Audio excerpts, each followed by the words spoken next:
I came about the music of Julio Nakpil in 2014 when Bahay Nakpil was celebrating its 100 years, and a very good friend, Dr. Mary Ann Bolanadi, came to me and asked if I'm familiar with the music of Julio Nakpil. And that is the time when I started looking into his music, and I was surprised to know that he did compose a number of piano works.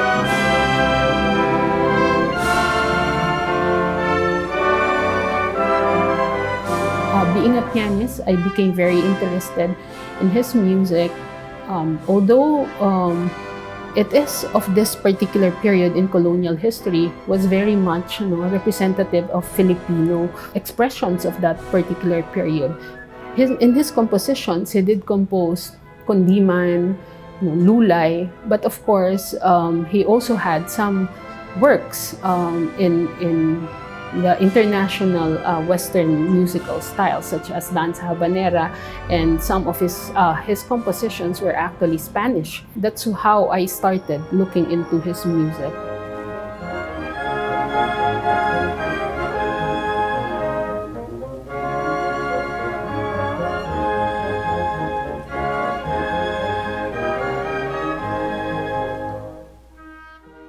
I was in UP during that time, and I looked into his music and was really surprised that he composed a number of piano works. Being a pianist myself, I became really interested with his music. And it was during that time that I did propose a study to the Commission on Higher Education and the National Commission for Culture and the Arts to study the music and life of the composer and revolutionary Julio Nakpil.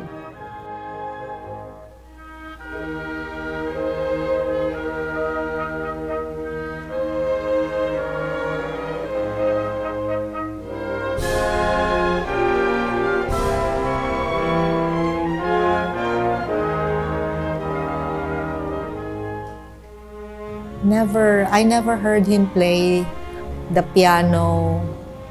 I must have seen some of his music sheets. That's why I remember the room that was his library was a place where he must have composed. I saw some of his music sheets, but unfortunately, I never got to listen to his music.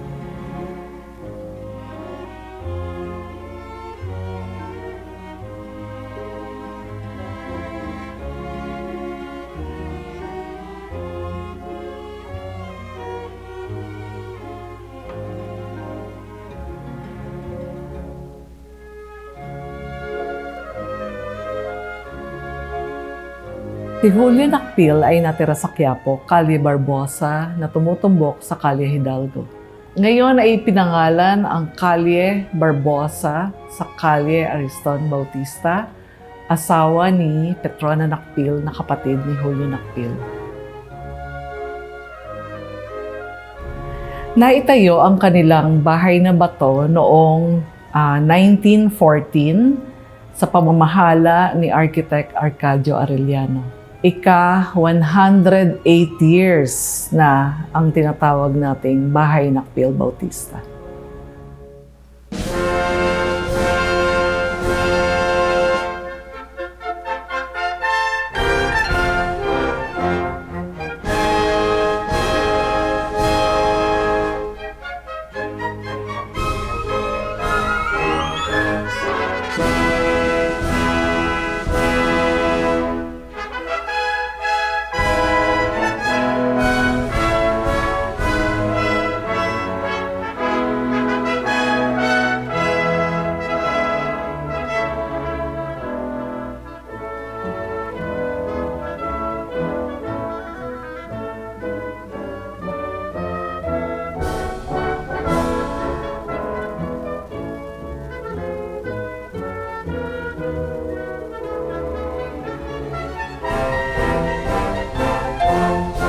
What really sticks out in my mind is Julio Nakpil riding a horse.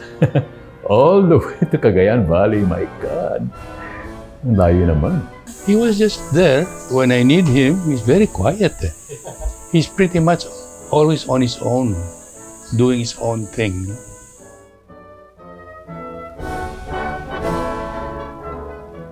For one who has played the whole gamut of piano compositions of Julio Nakpil, first of all, I am quite thankful that I was given the opportunity to record and play these compositions.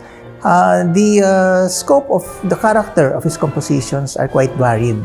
It's not like everything is sad or everything is martial, everything is military. There are different kinds of forms. For the pianist who wants to study the music of Julio Nakpil, one has to feel a Filipino-ness, you know what I mean, a Filipino-ness in the temperament, in the character.